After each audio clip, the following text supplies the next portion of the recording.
ማለት ነው። ፈቃድ አወጣ ህጋዊ እንደሚሰራ ከገንዘቡ በላይ የሚሰጡ ስልጠናዎች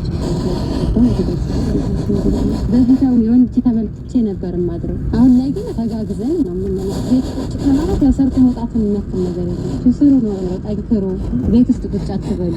አቶ ቢልልኝ ዳምጤ በከተማ ልማታዊ ሴፍትኔት ታቅፈው በሌላኛው የከተማ ግብርና ዘርፍ ኑሯቸውንም ያሻሻሉ ናቸው።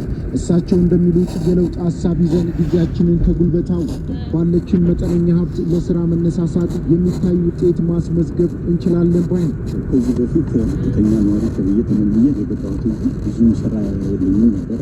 አሁን በዚህ በምግብ ዋስትና ከታቀፍ ከሚከፈለኝ ጥሩ ስራ እንድፈጥር ከፍተኛ ስልጠና ይገበታል። የተሻለ ትንሽ ለውጥ እንዳገኝ ሁኛል። ህግ አትክልት አለ፣ ፍየሎች አደርጋለሁ። ወደፊትም በዚሁ እቀጥላለሁ ብዬ የግል ስራዬን በማይነካ መልኩ ይህንን የተጠቀምኩኝ ነው። በደሴ ከተማ አስተዳደር በሁለተኛው ልማታዊ ሴፍትኔት ፕሮግራም ከ1400 በላይ የቤተሰብ ተጠሪዎች ተሳታፊ ሲሆን እነዚህ የህብረተሰብ ክፍሎች በተለያዩ የልማት ፕሮግራሞች ከመሳተፍ በተጨማሪ ዛሬ በሚደረግላቸው መጠነኛ ቅጽ ነገን በተሻለ እንዲኖሩ የሚያደርግ ተከታታይ ስልጠናዎችን ወስደው የተቀየሩት ቁጥር ቀላል አይደለም። የለውጥ መነሳሳት ደግሞ የድርሻን ማበረከት ብዙዎች የሚማሩበት ተግባር ውጤት ይሁን። አቶ ብርሃን ሙሴ የደሴ ከተማ አስተዳደር ሴፍቲኔት ጽህፈት ቤት ኃላፊ ናቸው። በፕሮግራማችን የቆይታ ጊዜ 3 ዓመት ነው። 99% በሚባል ደረጃ ላይ የነበሩ ተጠቃሚዎች በዚህ ዘርፍ ላይ እንዲያልፉ ተደርጓል። እነዚህኞቹ ግራጁዌት ካደረጉ በኋላ አዲስ የሚገቡ የዲፒኦ ወይም ደግሞ የማክሮ ኢኮኖሚ ማሻሻያ ሪፎርም ሲደረግ በመንግስት ደረጃ የተሰጠን ቁጥር አለ ወደ 6887 ቤኔፊሻሪዎችን።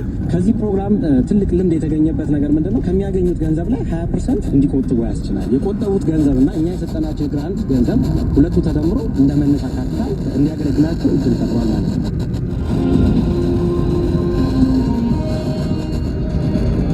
በቀን ፋና መጽሔታችን የተለያዩ ጉዳዮችን እያነሳን ቀጥለናል። የፎርሙት ጉዳይ አሁንም መነጋገሪያ እንደሆነ ነው። አሜሪካ ማለት ነው ፈቃድ አወጣ ህጋዊ እንደሚሰራ ከገንዘቡ በላይ የሚሰጡ ስልጠናዎች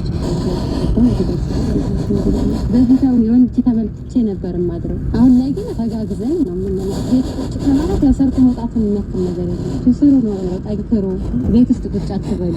አቶ ቢልልኝ ዳምጤ በከተማ ልማታዊ ሴፍትኔት ታቅፈው በሌላኛው የከተማ ግብርና ዘርፍ ኑሯቸውንም ያሻሻሉ ናቸው።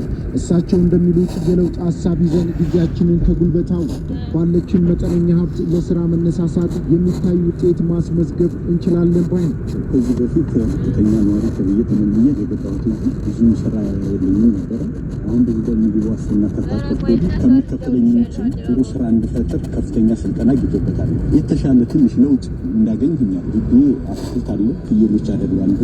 ወደፊትም በዚሁ እቀጥላለሁ ብዬ የግል ስራዬን በማይነካ መልኩ ይህንን የተጠቀምኩኝ ነው። በደሴ ከተማ አስተዳደር በሁለተኛው ልማታዊ ሴፍትኔት ፕሮግራም ከ1400 በላይ የቤተሰብ ተጠሪዎች ተሳታፊ ሲሆን እነዚህ የህብረተሰብ ክፍሎች በተለያዩ የልማት ፕሮግራሞች ከመሳተፍ በተጨማሪ ዛሬ በሚደረግላቸው መጠነኛ ቅጽ ነገን በተሻለ እንዲኖሩ የሚያደርግ ተከታታይ ስልጠናዎችን ወስደው የተቀየሩት ቁጥር ቀላል አይደለም። የለውጥ መነሳሳት ደግሞ የድርሻን ማበረከት ብዙዎች የሚማሩበት ተግባር ውጤት ይሁን።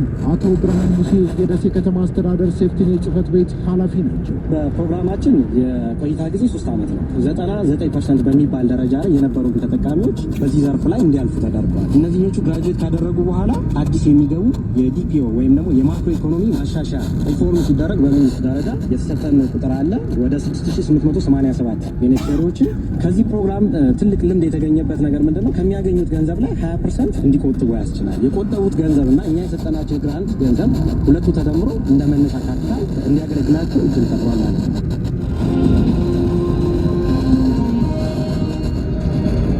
በቀን ፋና መጽሔታችን የተለያዩ ጉዳዮችን እያነሳን ቀጥለናል። የፎርሙት ጉዳይ አሁንም መነጋገሪያ እንደሆነ ነው።